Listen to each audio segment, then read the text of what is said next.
Mesdames et messieurs, bonsoir et merci d'être au rendez-vous de l'information sur la télévision nationale. Voici les titres de ce 20h.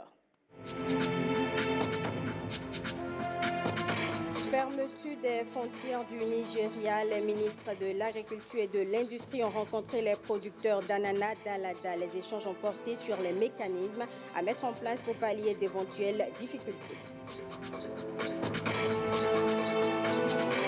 Nous allons également effectuer dans ce journal une descente sur les abords du lac Nokwe qui sont mal entretenus. Vous le verrez, les ordures ménagères jonchent le long de la berge.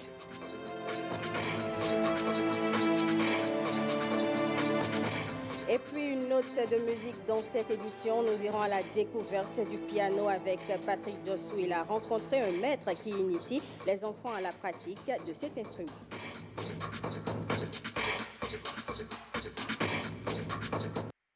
Le Bénin procède actuellement à la rédaction du rapport sur l'universalité de l'Internet, une initiative commanditée par l'UNESCO et à travers laquelle le Bénin entend jauger son niveau d'avancement dans la politique numérique. Les travaux ont lieu au ministère de l'économie numérique et de la digitalisation. On fait le point avec Jérôme Hongwa. Au ministère de l'économie numérique et de la digitalisation, le rapport en cours d'élaboration permet de jeter un regard objectif sur l'évolution de l'Internet au Bénin. C'est d'accepter que ce regard vienne le situer par rapport au niveau de progrès accompli et formuler des recommandations utiles à exploiter pour améliorer et assurer le perfectionnement de ce qui est en cours en termes de développement de l'Internet pour la réalisation de l'inclusion sociale telle que j'en ai parlé. Donc, à l'issue de ce rapport, on déposera des conclusions qui porteront un certain nombre de recommandations. Recommandations auxquelles seront attachés des projets qui seront mis en œuvre pour pouvoir transformer davantage le quotidien des Béninois en prenant appui sur les nombreuses externalités positives du numérique.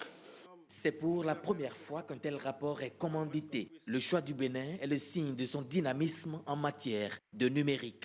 Il y a donc des enquêtes qui ont été menées auprès des cibles appropriées, qui ont été définies de façon collégiale. Et l'étude est menée actuellement, très évoluée et appuyée sur un comité consultatif de 32 personnes qui sont du milieu, qui viennent d'un peu partout, mais qui sont intéressés par Internet pour voir un petit peu quelle est l'évolution de ce travail que nous sommes en train de faire. Et on croit que ce travail est conforme aux attentes du Bénin. Aujourd'hui, nous avons terminé l'étape des enquêtes.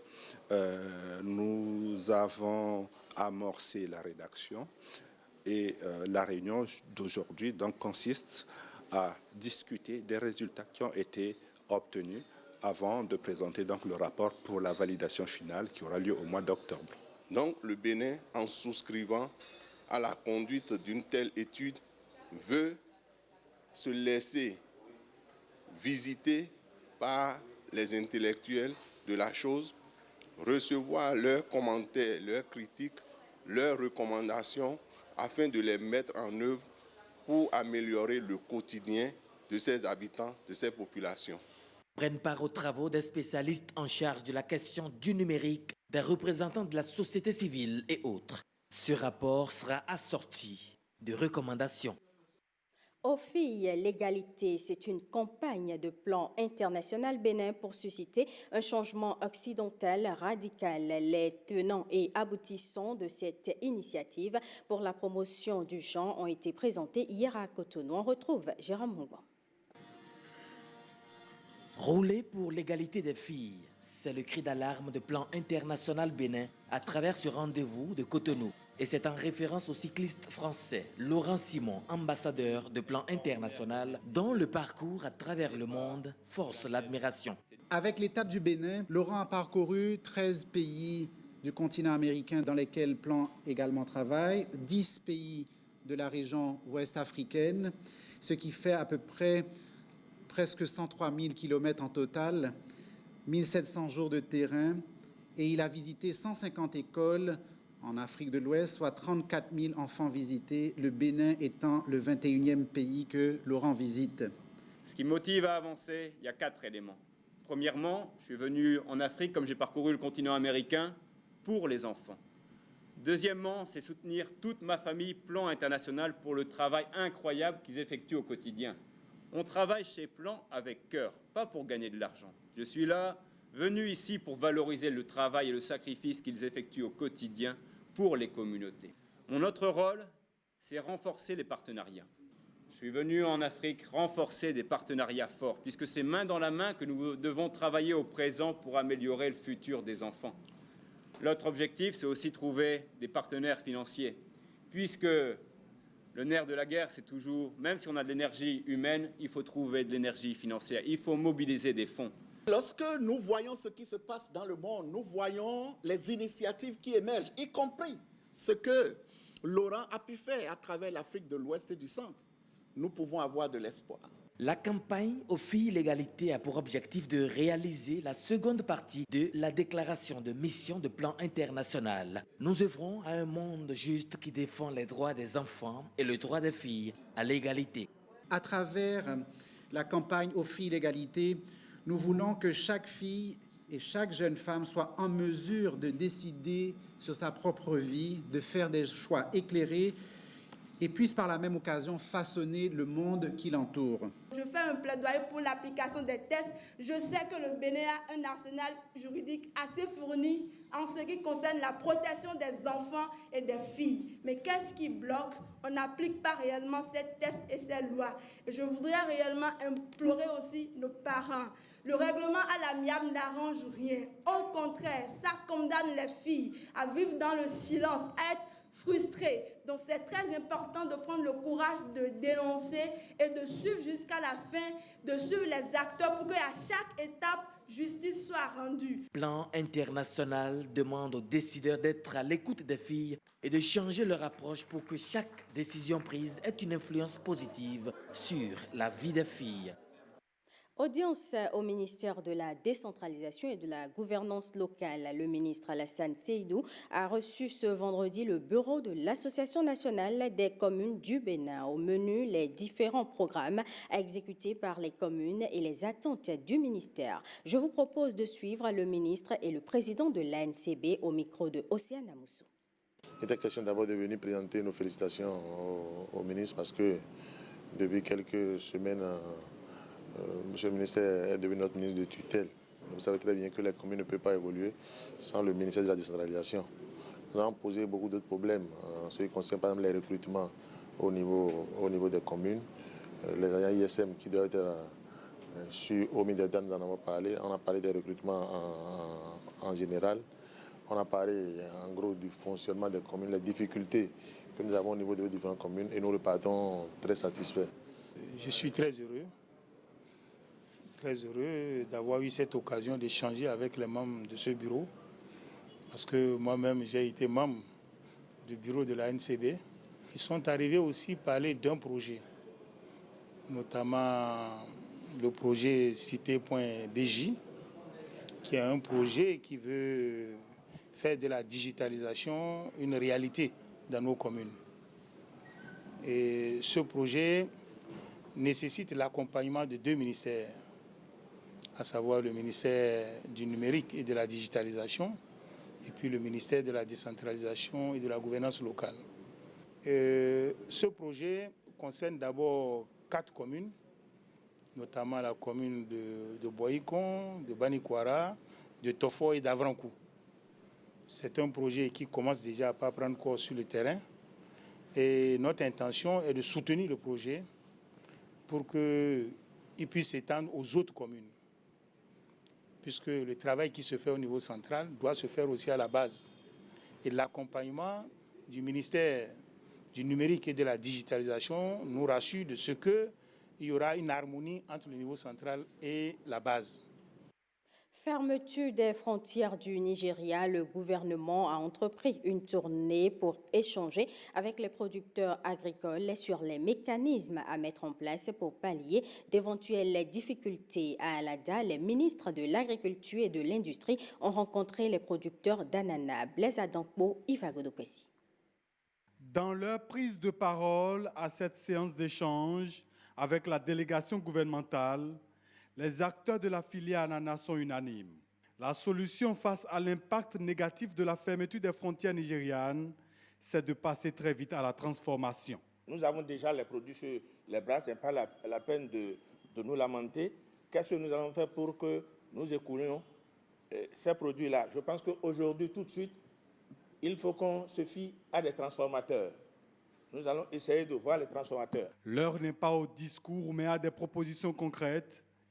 Et les interventions sont structurées et réfléchies en ce sens. Dans le commerce, il faut qu'on puisse trouver des marchés qui, en dehors du Nigeria, peuvent absorber nos produits. Il faut ouvrir les marchés sahéliens, les marchés arabo-musulmans, c'est-à-dire les marchés maghrébins, et il faut ouvrir aussi les marchés européens et asiatiques. Nous avons quand même 3 mots qui sont régulièrement revenus. C'est la transformation, le financement et les nouveaux marchés. Les marchés que nous prospectons ne sont pas aussi proches. Ils ne sont pas à moins de 100 km comme le Nigeria.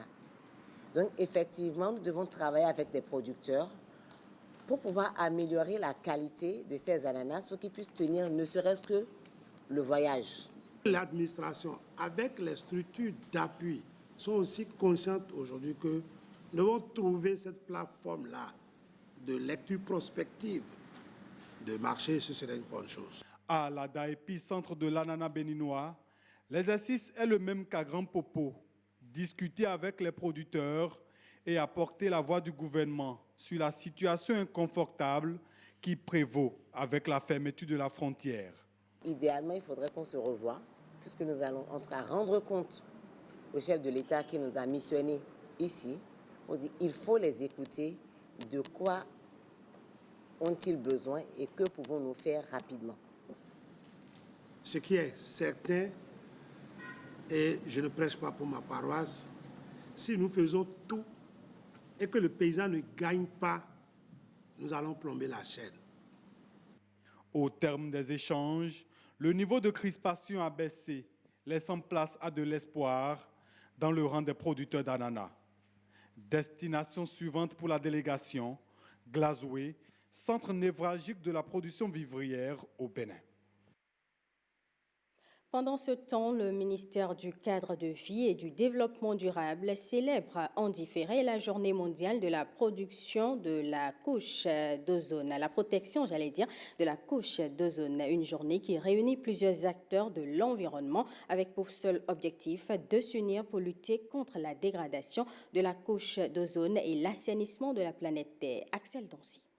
La protection de la couche d'ozone, tout le monde en parle ici dans la cour du ministère du Cadre de vie. Une question majeure qui appelle ces acteurs, spécialistes de l'environnement et du climat, et même des enseignants à se pencher dessus un peu plus sérieusement. Le thème choisi pour célébrer cette 32e journée mondiale de la préservation de la couche d'ozone est d'ailleurs révélateur. Le thème retenu pour commémorer la journée de cette année est 32 ans et en voie de guérison.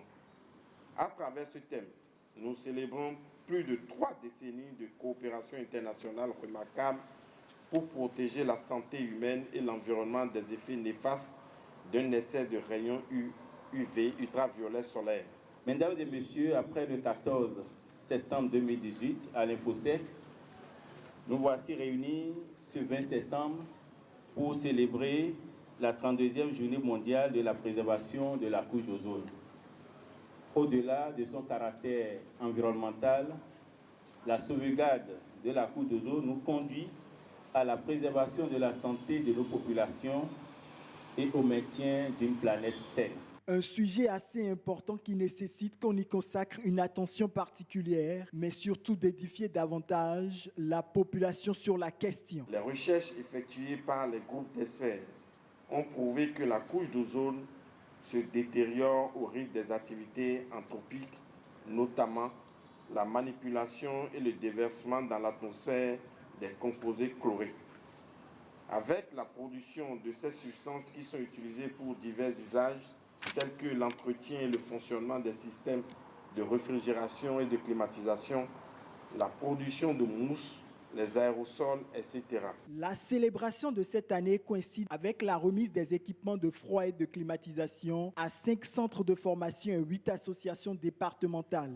Votre don de ce jour est la bienvenue, d'autant plus qu'il intervient en pleine révision de nos curricula à un moment de réforme profonde au secondaire comme au supérieur. Nous pouvons déjà vous dire avec certitude que votre don permettra d'exécuter des séances de travaux pratiques de la filière froid et climatisation et des filières associées pour un nombre important d'élèves et d'étudiants. Les célébrations se sont achevées par la signature d'un protocole d'accord entre le ministère du Cadre de Vie et les associations départementales de froid et climatisation. Voyons maintenant le dossier de ce journal. C'est un important réservoir en produits de pêche pour la population de Cotonou. Mais il se trouve aujourd'hui en danger. Les abords du lac Nokoué sont mal entretenus. Les déchets ménagers jonchent le long de la berge. Conséquence, des poissons seraient contaminés, des vies humaines seraient menacées. Les abords du lac Nokoué, un dépotoir d'ordures. C'est un reportage signé Christelle Tongodo. Ici, l'air est suffocant, impossible d'y respirer librement. La faute à ces ordures de toutes sortes qui jonchent la berge du lac Nokoué. L'odeur est insoutenable.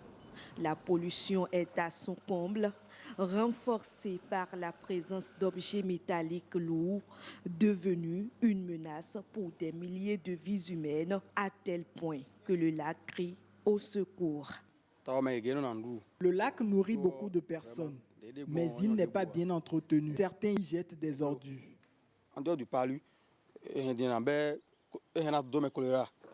Nous souffrons du paludisme, du choléra et bien d'autres maladies.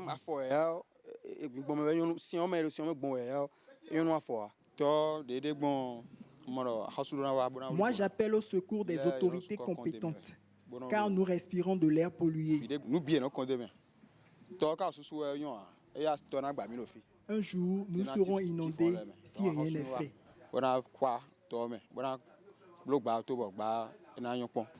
Cette maison est située à quelques mètres du lac. Les occupants ont les pieds dans l'eau, mais il n'est pas question pour eux de trouver refuge ailleurs, sauf en période de crue.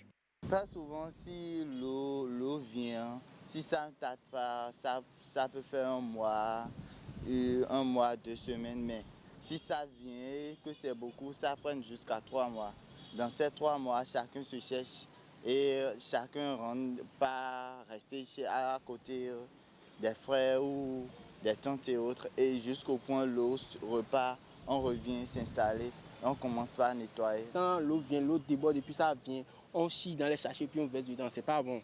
Ça peut nous rendre malade, Lorsque l'on interroge les spécialistes de l'environnement, ils sont tous unanimes sur un fait.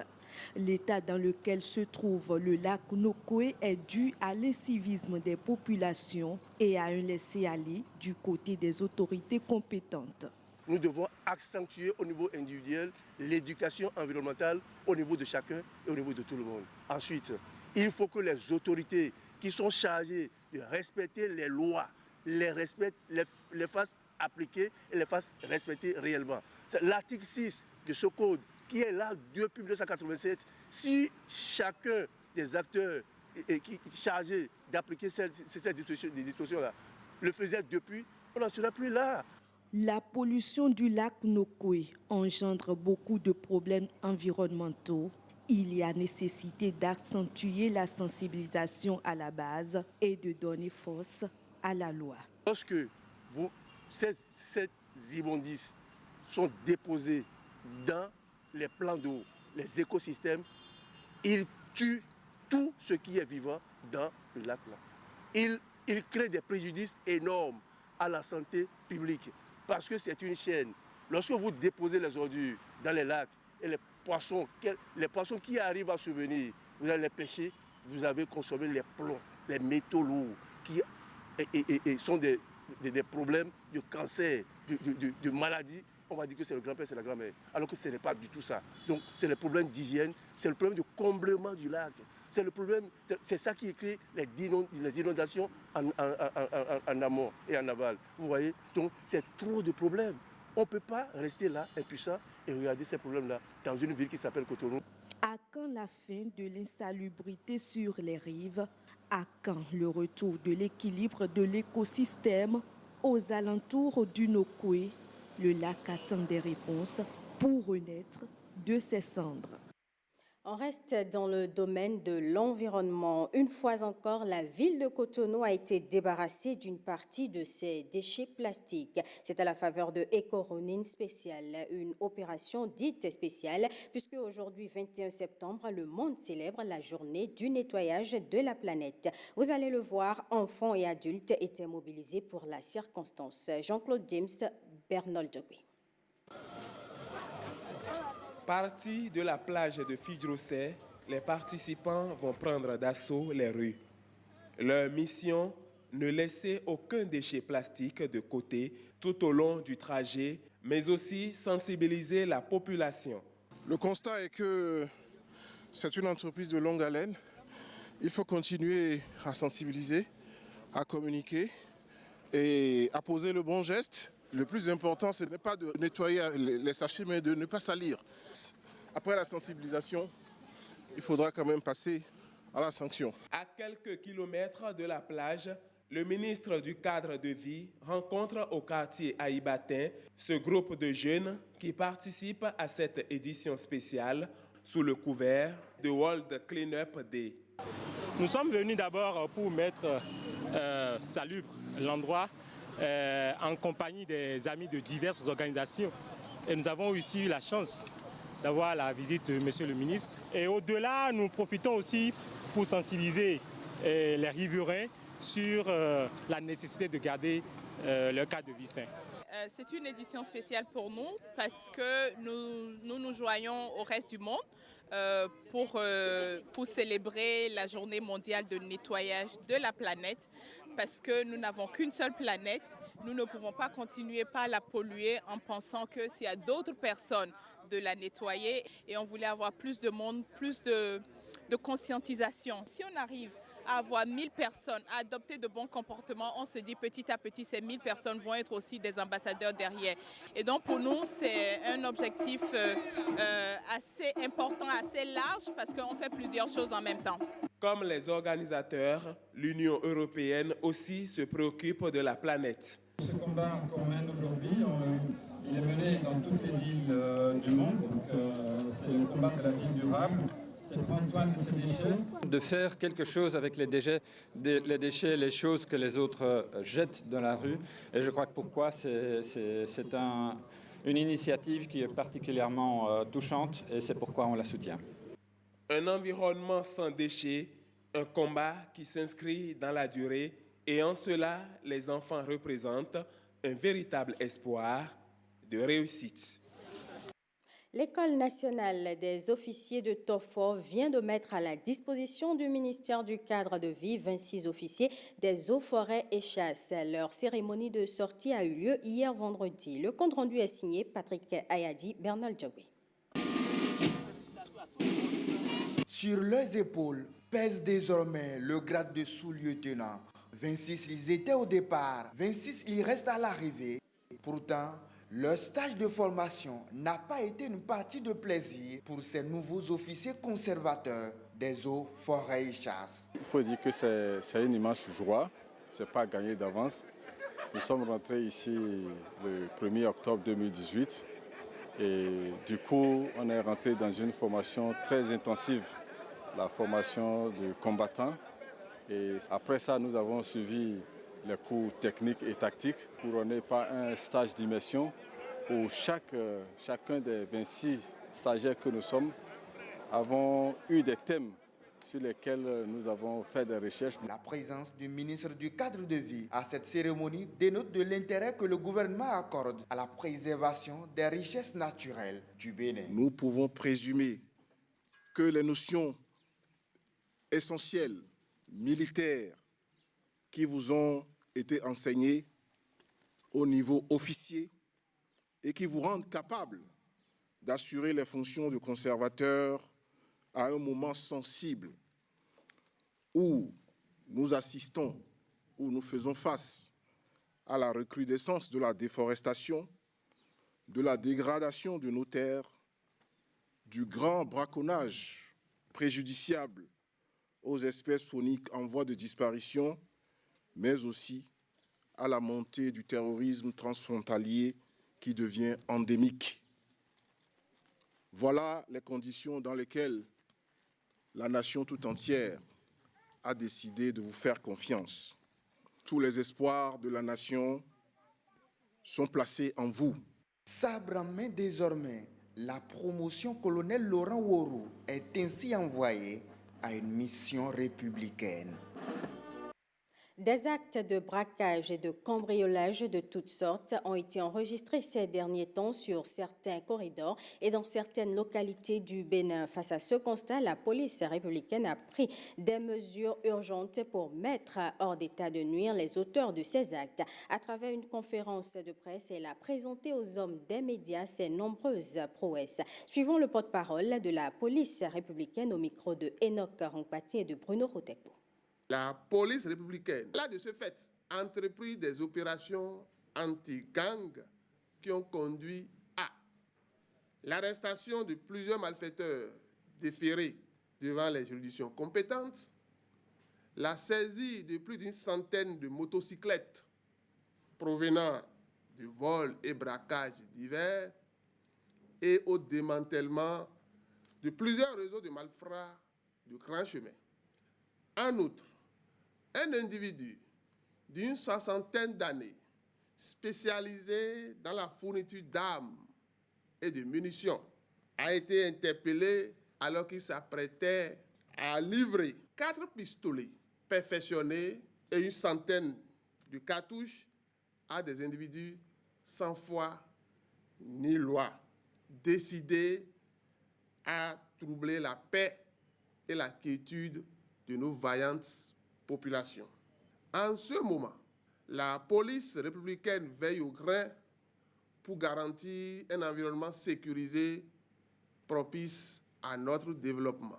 Il est tout à fait normal de remercier nos concitoyens qui ont contribué à l'action de la police en lui fournissant des renseignements clairs et précis. C'est pourquoi je saisis cette opportunité pour inviter une fois encore les populations à collaborer étroitement avec les services de police en dénonçant toutes activités suspectes et mafieuses, quels qu'en soient les instigateurs. La confidentialité est totalement garantie. Les dénonciations peuvent être directement faites au directeur général de la police républicaine via les numéros ci-après. Le numéro vert 166 21 31 34 80 21 31 34 81. Par ailleurs, le site web www.dgpr.bj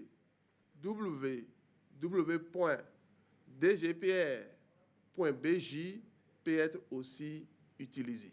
Les personnes dont les motos ont été volées, arrachées ou braquées par les divorcés sociaux sont priés de se rapprocher de la Direction générale de la police républicaine à Cotonou face aux chèques postaux avec les pièces justifiant leur titre de propriété pour le retrait de leurs engins. Un registre est ouvert à cet effet. Et puis, je vous l'annonçais dans les titres, le piano, un instrument de musique, a pour particularité originelle d'être acoustique. Patrick Dossou nous le fait découvrir à travers un maître pianiste qui, depuis des décennies, a déjà encadré des centaines d'enfants de plusieurs nationalités au maniement de cet instrument. Allons à présent à la découverte de cet artiste et de son art. Il s'appelle Jean-Pierre Améganji, béninois d'adoption, togolais de nation, nigérien par affection, africain par conviction, cordon bleu sa profession, musicien par vocation, pianiste par passion. Du piano, il peut très bien opiner et bien à propos. Le piano, c'est l'instrument que j'appelle l'instrument mère de la musique. Quelqu'un qui a un bagage pianistique, un orchestre ambulant. Quand un pianiste qui est vraiment bien formé joue, vous entendez la basse, la guitare solo, la guitare d'accompagnement. Vous entendez tout à l'intérieur. Donc, il est complet, contrairement aux autres instruments qui sont un peu limités. D'autres instruments tels l'orgue, l'harmonium, le synthétiseur, le clavier ne sont que des sosies du piano. Les sons de l'orgue sont continus. Ce n'est pas des sons martelés, non. Il y a aussi les synthétiseurs, des formes de piano qu'on trouve sur le marché où on a incorporé beaucoup de sons. Il y a le son du piano, le son de l'orgue, le son de la trompette. Les sons et les armes du piano, Améganji en maîtrise l'armement ganté. À l'intérieur, vous allez voir des marteaux qui tapent sur des cordes. Donc nous avons des sons naturels. C'est ça le piano acoustique. La personne qui joue ne se fait pas aider par un mécanisme.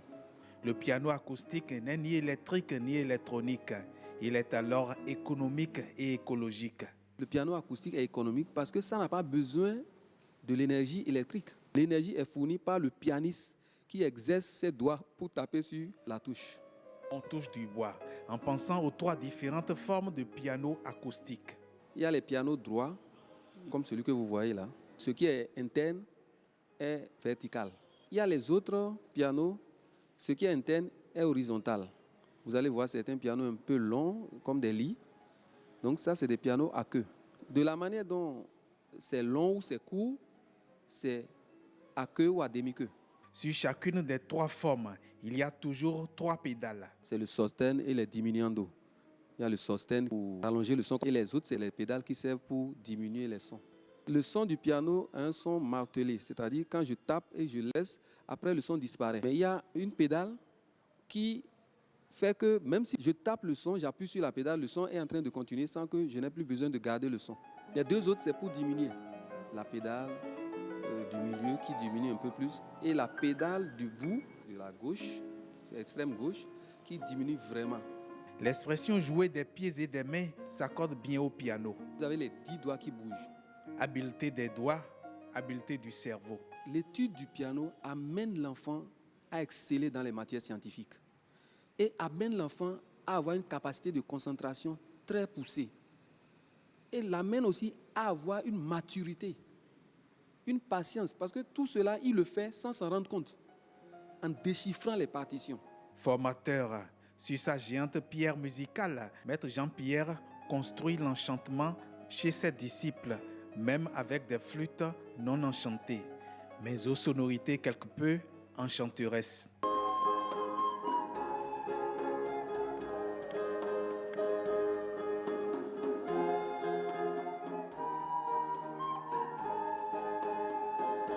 Le piano ne sert pas qu'à la musique classique. La preuve, ce morceau de Gégé Viqué, Jean-Pierre Améganji, nous le pianote, nous le dénote, nous le note en beaux décibels.